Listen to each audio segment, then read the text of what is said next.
Hello, hello. Welcome back. It's time for another episode of Leading Women in Tech, and I am your host, Tony Collis. Today we're diving into the power of coaching for us tech leaders. Have you wondered about coaching? Maybe you've considered it. Maybe you've been listening to this because it's one of those things you should want to consider, and you're thinking, sounds interesting, but when's the right time? Perhaps work has given you a coach and you found it somewhat less than useful. That would not be that uncommon, by the way. Or maybe, I hope, it was great. Well, in today's episode, I'm going to demystify coaching. I'm going to help you understand if it's what you need now, in the future, not at all. There's so many reasons to have coaching and not to have coaching. I'm also going to take you through some of the considerations when you are choosing a coach to ensure you have the right kind of support you need as a woman in tech. So without further ado, let's dive in.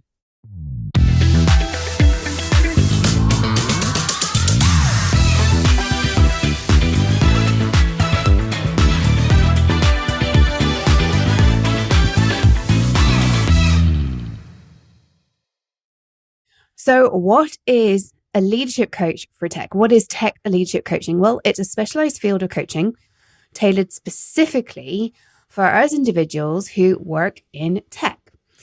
And by tech, I mean tech companies. It's different working for a tech company than it is for any other company.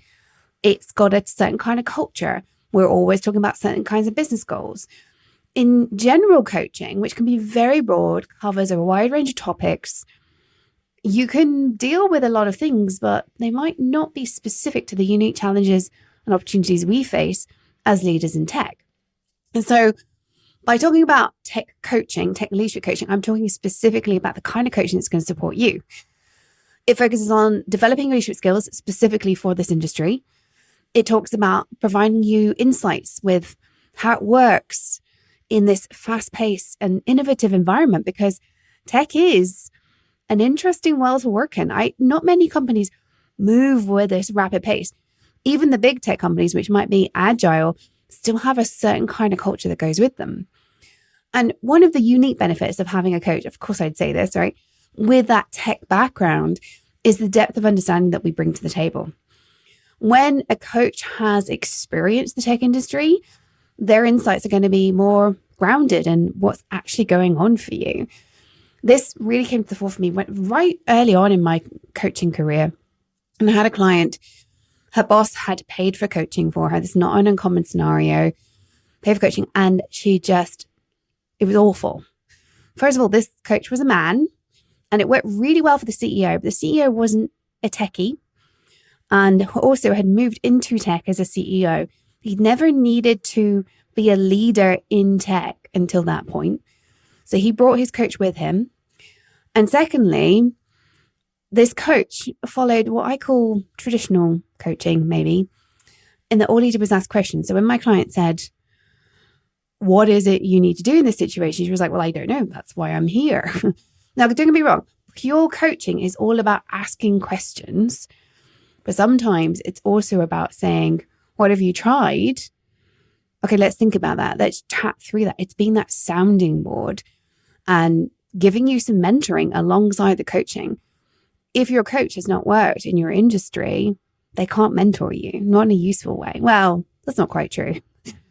There is mentorship that we can get from anybody, but they have to know their limitations, right? When we want coaching for our role as women in tech leadership, we have to be able to get the empathy around the rapid innovation cycle, the dynamics of the teams, the fact that you're an executive, you might be the only woman in the room or one of very few, the bro culture that can go hand in hand with that. Even if you have one of the few companies that has a much more diverse leadership team, the pressures externally from investors, collaborators, anybody that you're working with of, well, but this is not how a tech company works. And navigating that requires specialist knowledge. So I want you to know how to effectively navigate with confidence and competence. And as a woman, some of the time it is also about understanding what it's like to be a woman in tech.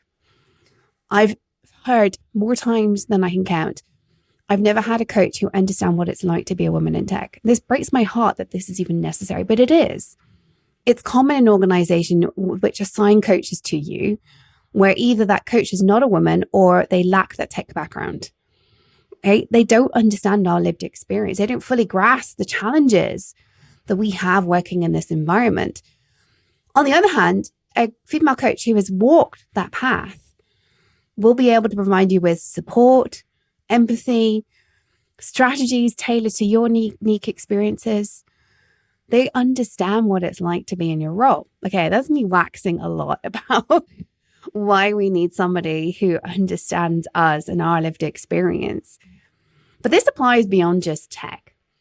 Even if you're in marketing, HR, finance, another department, having that understanding of a tech background can be very beneficial.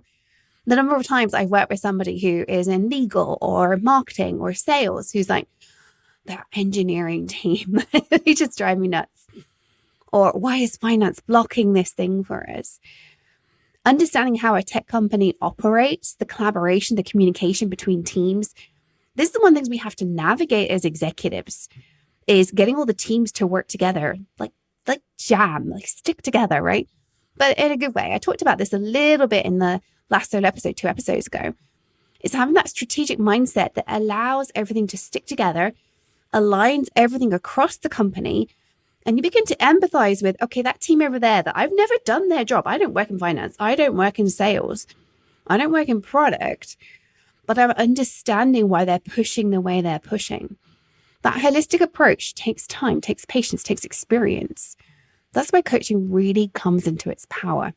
I think leadership coaching should start as soon as you're a leader. Your first team lead role, personally, of course, I'd say this on my coach. I think we can all benefit from coaching at that point. You might need some mentoring to start off with, but then training you in the way of solving your own problems that comes with pure coaching is so powerful. But when you get to those executive positions, when you're stepping, like I said 2 episodes ago, when you're stepping from managing managers to that strategic role where suddenly you're the glue in the business, you have to throw away your entire toolkit that you had previously. You have to know how to recognize the signs and situations that mean things have to be changing around you. If you're struggling with your executive presence, you have to know why. You have to see the signs of it before it causes problems. You have to know how to grow. You have to know where your personal development needs to be flourishing and where you can pause because you don't have time. If you're feeling stuck or plateaued, one of the most common things at that point is to seek coaching. But I would say the people who flourish the most don't wait to plateau. They don't wait to see if they're not progressing. They say, I'm always going to be looking for the next thing. I know that what got me here will not get me to that next step. They don't wait to hit the ceiling. They say, let's have a look at what I can be doing now. They don't allow themselves to get into that stagnation, which is frustrating and demotivating, causes burnout, quite frankly. When we are demotivated and frustrated, even if we're not working hard, even if we're quiet quitting, in fact, especially if we're quiet quitting, we burn out. Now, a coach can help you break through these barriers, provide you perspective, strategies, tactics. We're all about like, what can we do right now? That's what we do. But the people that do really, really well, don't wait for that to happen. They're always saying, if I want to level, I should do it before I burn out. If you come and work with us, one of the first things we like to do, we don't do it for absolutely everybody, but most people, we get you through a strategic plan. As women leaders, we tend to be very good at putting together strategic plans for work. But have you got a career strategic plan? If not, you need to make one. So that's one of the first things we like to look at. Even if it's job hunting, they're here for executive presence coaching, whatever they're here for, we do that. Because what that allows us to do is say, when I get to this point, I'm now ready to move and look at the next thing I need to be developing, looking at the skills I need. We're looking to figure out what guidance, what support I need to build my confidence, my competence for the next role. And so part of the indicator that you're facing new leadership challenges is, are you looking for confidence and competence building? Because you need both. You need competence and confidence to be great at your job. If you're feeling unprepared or overwhelmed by your responsibilities, if you're dealing with complex team dynamics or managing a larger team than you've ever done before, it can be daunting. And that's when you need to be looking at what support can I be getting to help me build my confidence and competence in this new role. Another key place where coaching really comes in is transition coaching. This is a personal passion of mine. those first 90 days in a new role, new company, maybe a promotion, maybe a sideways step, it doesn't really matter. Sometimes even a new project within the same team requires transition coaching. If you're going through a significant career change, especially if you're moving industry, is even more important. Transition coaching is about identifying transferable skills, developing a plan to make a successful transition, breaking even as fast as possible on that cost of investing in you. Hiring and promotions are very costly to businesses. A new hire, an external new hire, can cost somewhere between 100 and 200% of a full-time cost. That's the FTE cost. So it's several times your actual salary already, right? It's up to twice the FTE cost is a true cost of hiring you, because it's not just the fees of hiring you, it's the time it took. It's the fact that you're not going to get up to speed very quickly. It's the fact that they lost productivity while the previous person was out. That's why it costs so much. 2 years to break even is a very long time. Great transition coaching squeezes that down. Earlier in your career, you get it from about a year now down to 90 days, 4 months. Later in your career, anything below 6 months, and you are amazing because you have more of an impact later in your career. But that also means that not having you in the post was more expensive. It also means bringing you on, you've got way more to learn before you break even. And in addition, they've got way more to lose and you cost more. So transition coaching is something I think every single leader that is a senior director or above should absolutely have. I am kind of horrified companies don't invest in this because they would make their money back so quickly, but they don't. But if you want to maintain your well-being, sustain your career path, you want to move quickly, it can be one of the best investments you take is investing in transition coaching, because it gets you up to speed faster, builds your reputation faster, gives you that greater confidence, that assertiveness, without being looked down on, without being undervalued, without being overlooked. You know, when do you start asserting yourself in new meetings? When do you go from learning to decision-making? If you're struggling to speak up, why? How do you assert your ideas? How do you negotiate for what you deserve?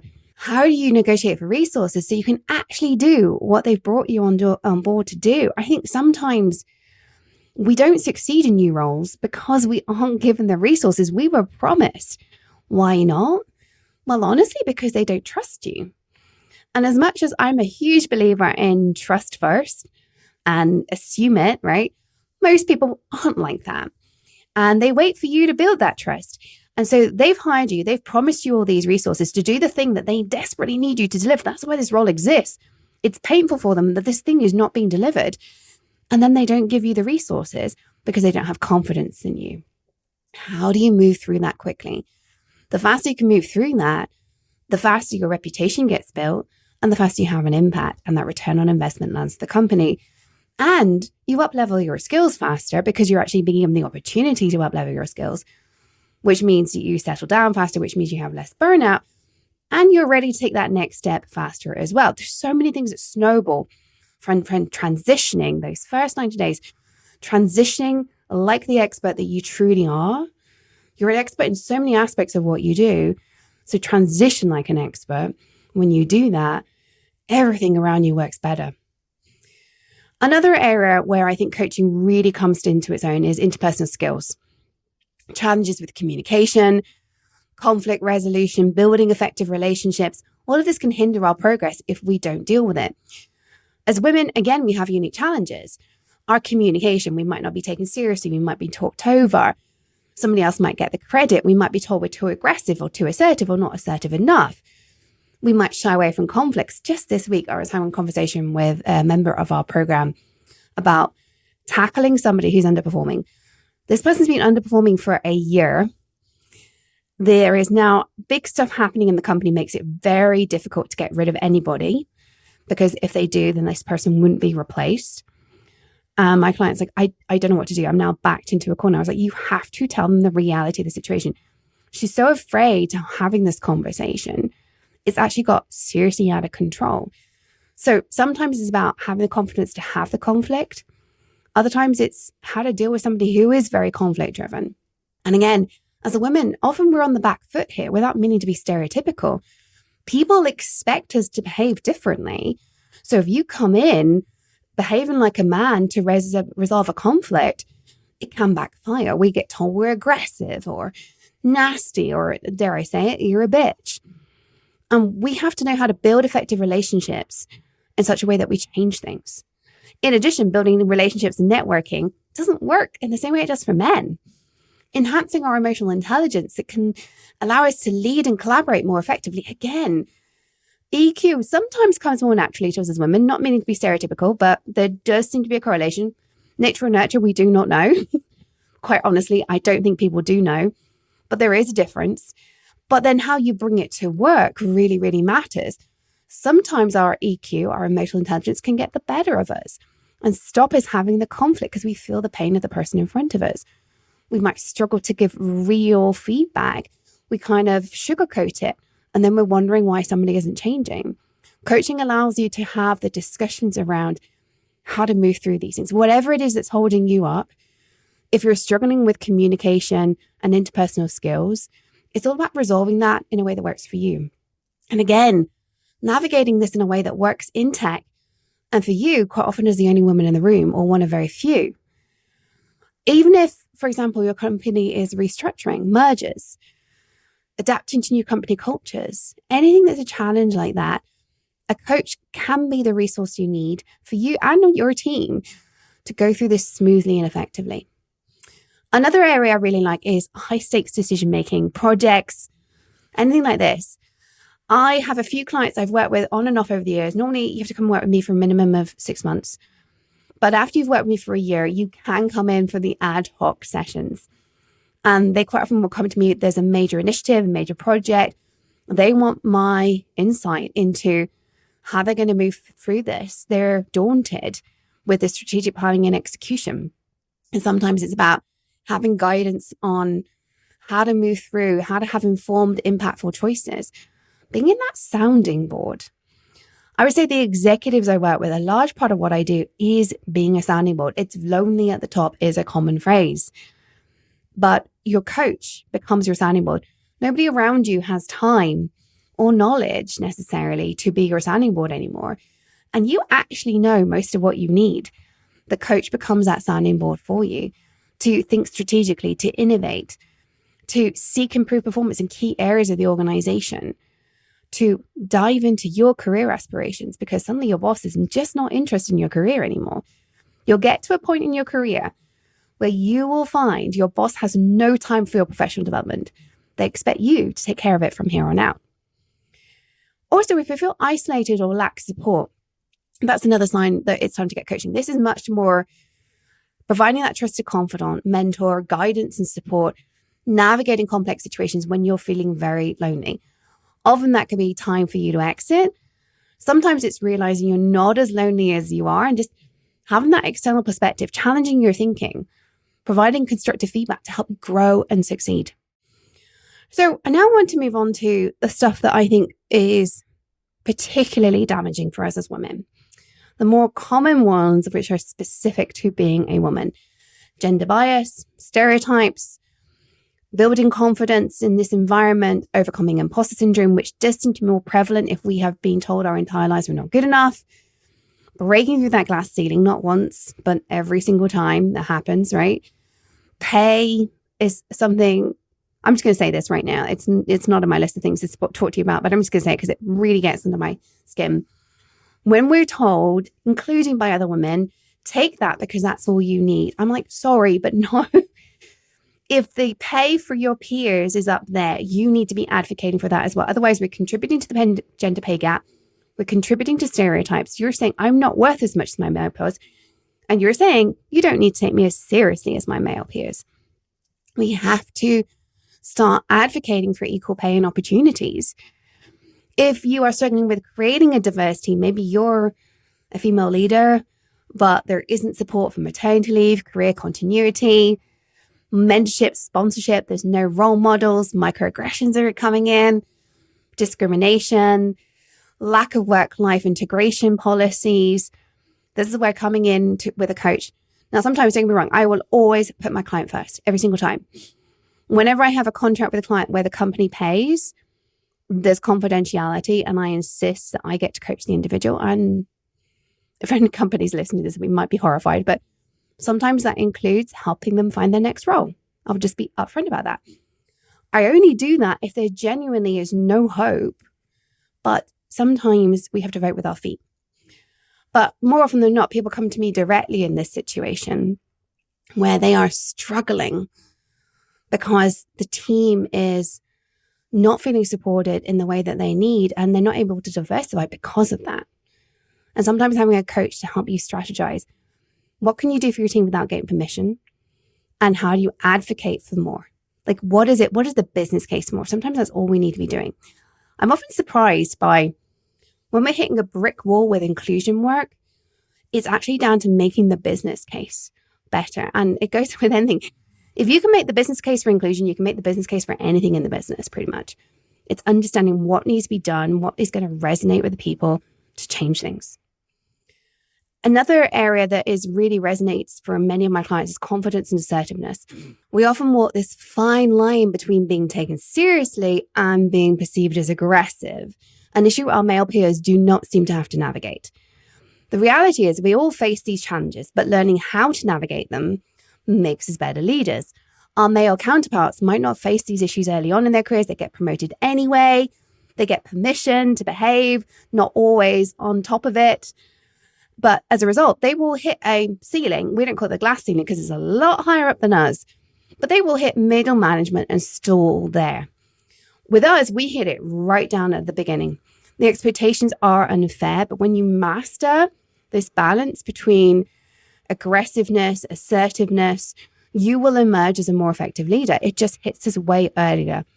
And because it's earlier, you heard me talk 2 episodes ago about how we need to operate in our career changes and evolves as we take on more responsibility. Therefore, the way you have to be assertive and not aggressive is different at those lower levels. You will have to navigate that as you pace up. So there are literally no role models around you. Unless you've got a female PO doing this, there are literally no role models around you who have mastered this, because the men master it later on in their career when the techniques have to necessarily be different because you throw away the toolkit that got you to where you are. So this is a really, really important area that I think that we need to be talking about more. What you do here, down at the bottom, will not work up there, but equally, what men do down here won't work for you. It works for them up there, but it's subtly different. And as much as this feels like we're falling into stereotypes, the reality is in the Western world, there are stereotypes that we have to go through. I see problems on a daily basis around this, and it's why diverse teams are so important, because they help us break down those stereotypes. But until we get to the position where we genuinely have diverse teams, we are going to be in this situation where women are seen as being more empathetic and soft and maybe cry more. I fully admit I have cried in the office, and that we don't have the ability to assert ourselves, whatever it is. We have unique challenges. And this is where my work is so important, in my opinion. It's why I do what I do. Because if I can up-level you, what can you do to change the world as a result? How are you going to make your team operate better? How are you going to keep people in tech who might otherwise consider leaving because they've only had bad management? How are you going to build better technology? How is that going to make something better for someone else? I truly believe the work that we do supporting women leaders is leaving the world in a better place. And it's partly because we have these unique challenges. A final one I want to talk about is burnout and mental health. There is way too much burnout in tech across men and women. And a lot of the time we don't even realize it's happening. So much of the time, about a month into coaching, people are like, oh my gosh, I'm actually burnt out. And I'm like, yes, you are, my love. You are. What we need to do at that point is implement strategies to help your mental health. I have actually come to the conclusion fairly recently, it doesn't often work very well for many people to just stop. There's a whole mental health challenge with quitting. What is actually more productive is to figure out how to move forward in a less stressful way, or a more healthy stress way. Let's say that. Building a network can help you here. Mentors, peers, allies. Again, coaching can help you understand where to get those people. Having the right skills, having the right mental health skills, but also having the right skills for operating your zone of genius can help with your burnout. It's about having confidence that you are going to know how to progress isn't having the confidence about how you're going to fail and pick yourself back up again. It's about seeking out the right support in the right place at the right time. There is one other thing I want to do before I wrap up today's episode, which is I want to talk about the myth that an MBA is essential for career advancement. It's not. I don't have one. I got to the C-suite. MBAs, I'm a big believer in collecting qualifications, and I probably shouldn't have done as many as I have. But I can tell you, an MBA these days is not worth everything it was before. And also, it isn't going to be the thing that unsticks you. What you actually need is the ability to show you can work in the real world environment. Some people do look down on executive MBAs because it's too theoretical. Now, I can work with that. I've helped people who've come to me with exactly that problem, and we've worked on focusing their resume on their other skills. We almost downplay their executive MBA because there's too many people with them.